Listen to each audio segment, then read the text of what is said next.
Inatasan na ni Pangulong Ferdinand R. Marcos Jr. ang iba't ibang ahensya ng pamahalaan para sa agarang pagtugon sa epekto ng Bagyong Leon. Kabilang sa mga matinding hinagupit nito, ang lalawigan ng Batanes. Yan ang ulat ni Kenneth Pasyente.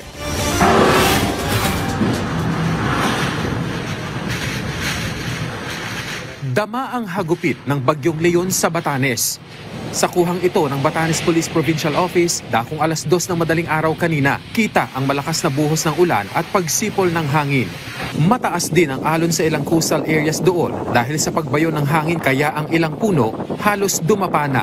Dahil din sa Bagyong Leon, napinsala ang pinakalumang simbahan sa bayan ng Itbayat, ang Santa Maria de Mayan Church. Sa gitna ng paghagupit ng Bagyong Leon, tiniyak ni Pangulong Ferdinand R. Marcos Jr. ang whole-of-government approach sa kalamidad. Ayon sa Pangulo, mahigpit na tinututukan ng pamahalaan ang pagtugon sa epekto ng bagyo.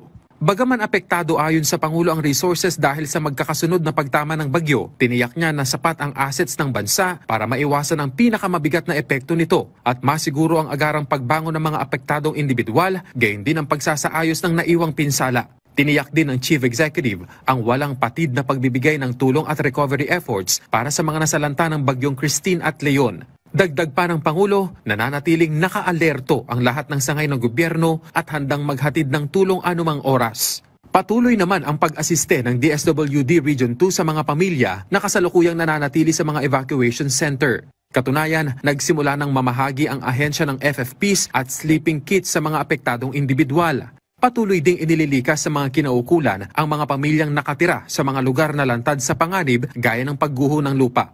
Sinisikap naman ng DRRMC sa Batanes na linisin ang mga daan mula sa mga bato at lupa na humambalang dahil sa landslide. Samantala, aabot naman sa 895.658 million pesos ang inilaang pondo ng pamahalaan para sa pagtulong sa mga naapektuhan ng Bagyong Christine at Leon. Ayon sa NDRRMC, sakop ng alokasyong ito ang food and non-food items mula sa DSWD, OCD at mga lokal na pamahalaan. Gayon din ang mga ibinigay ng iba't ibang non-government organizations.